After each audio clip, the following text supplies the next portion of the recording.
everybody. Thanks for joining me tonight to go through this vintage enamel porcelain. Is it a porcelain? Is it enamel? It's heavy as all get out, so I'm thinking that it's probably porcelain enamel. Is it the same thing? I don't know. Tabletop.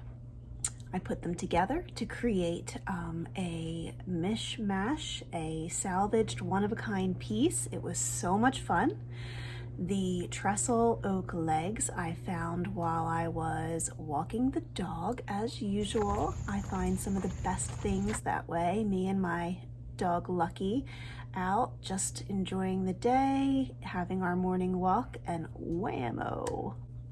Furniture pieces that soon make their way into the Crooked Finger Farm basement to get a new lease on life, which is what happened with these legs. The enamel tabletop has been sitting on the side of my house now for months and months and months. It came from my neighbor Eileen and Rick. Eileen said that it was in the house when they bought the house. The house was built in 1922, 23. That's how old these bungalows are. It's probably from the 30s. It is, like I said, porcelain enamel tabletop with solid wood underneath. It probably had legs of its own at one point in time, but maybe they rotted. Who knows what happened to them? But the story continues, and it continues with us. We are going to retrofit the legs that I found, which I will post a picture, to the enamel tabletop. I'm going to do a very funky, kind of like, I don't know, I was thinking like Gothic. My husband and I went to Jim Thorpe, just a little side turn here. What was the inspiration for the colors for this piece? Have you ever been to Jim Thorpe, PA? Mock Chunk? Lots of history, lots of rich history. Mining town in the Pocono Mountains. It was so much fun.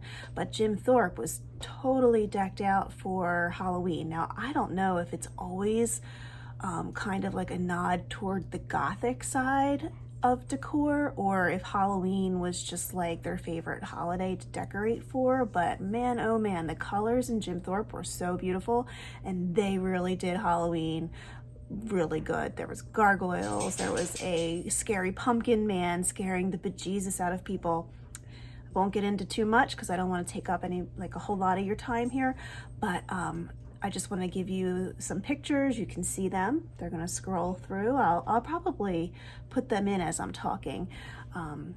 Of the inspiration for the colors for this piece. I wanted to do something that was vibrant, bright, rich colors, but also a little bit on the ghoulish Gothic side. So I hope that you like it. It was a lot of fun. I did a dry brushing technique for most of it. I added some layered up clay-based paint to give some pigment from underneath. You will see that.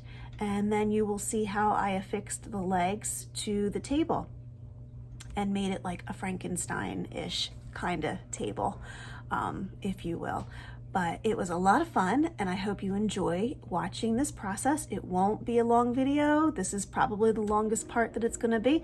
If you like my videos, please subscribe so that you don't miss anything that's coming out. I've got lots of stuff coming up. I've got a couple of pieces that I did not too long ago that I'm going to be putting together a video on using IOD molds and stamps, and then another one, always trash pick and like secondhand finds. I usually don't spend any money on these pieces of furniture initially, but yeah, so stay tuned for those and subscribe so that you get them. Also, you can check out my creative Facebook page. It's Girl-Reinventing at Crooked Finger Farm on Facebook, and that's where I sell most of the pieces that I finish. I also have an Etsy shop that I just set up, but I gotta tell you, I'm not really loving Etsy. It's kind of a pain in the beep, so we'll leave it at that.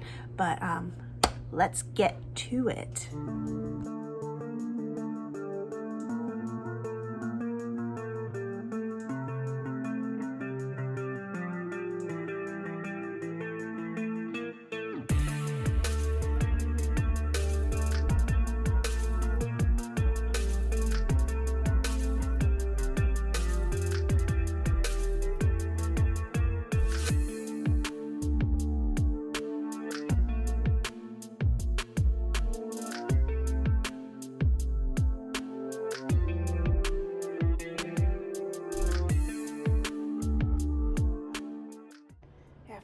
of scrubbing with that dental tool and with the Brillo pad, I was able to get it pretty clean.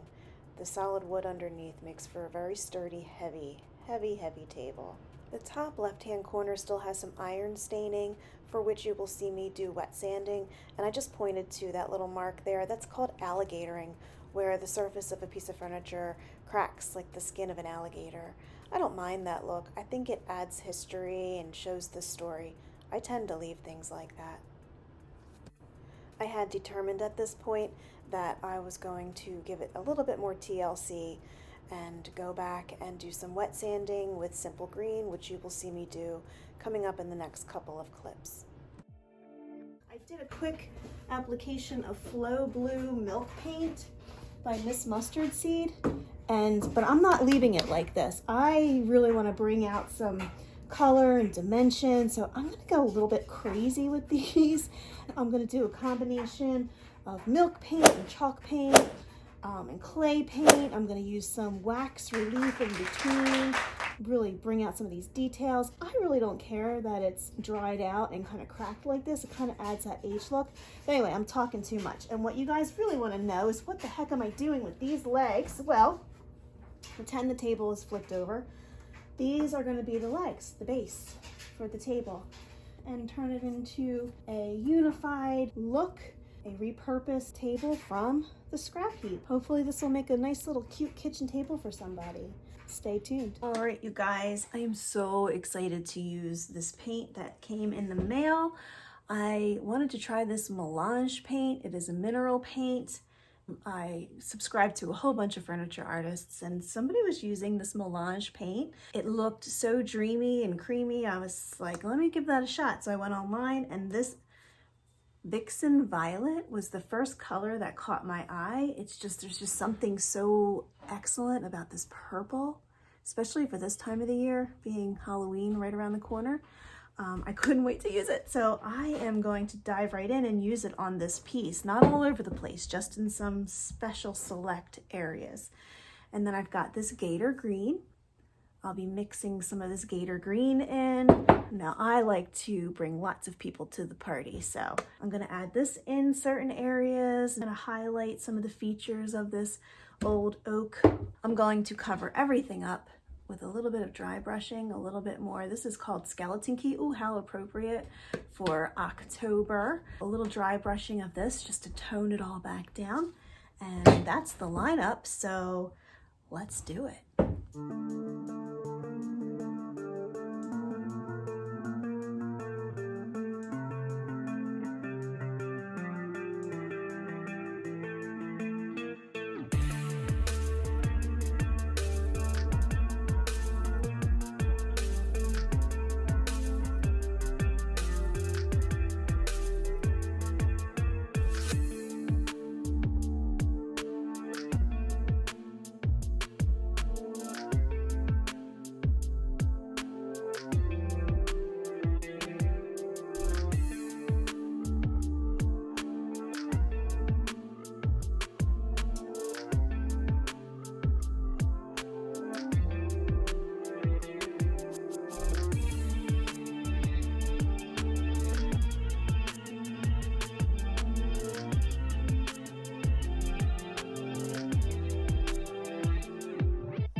Just getting ready to affix these legs to the table. I used 4-inch brass L brackets, drilling pilot holes, then putting it together with wood screws.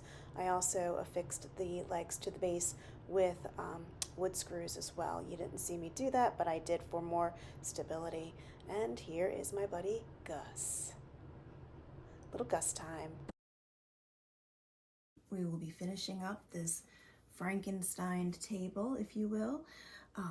I love, love, love the finish that came out on this. I love the different layers.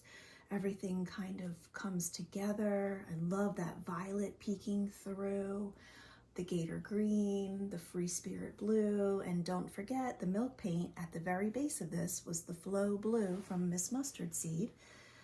This finish, I just love it. It is just awesome. Very, very pleased.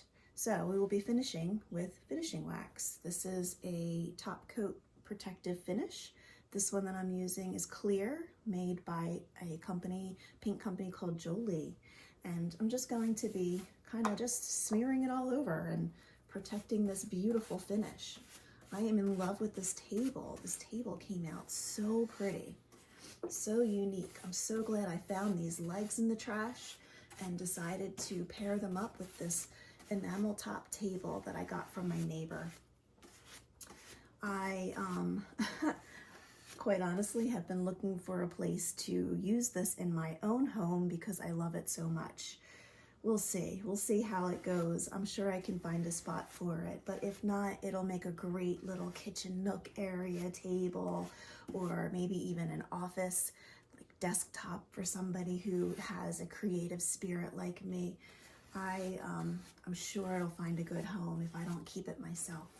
So thanks for watching, everyone, and stick around for the last final photographs of this staged. I'm going to stage it with a couple of chairs that I had finished a while back. I'm going to reupholster them real quick and put this together, call it a table for two, and see how fast it takes to either figure out how to use it in my own arsenal or sell it on Marketplace.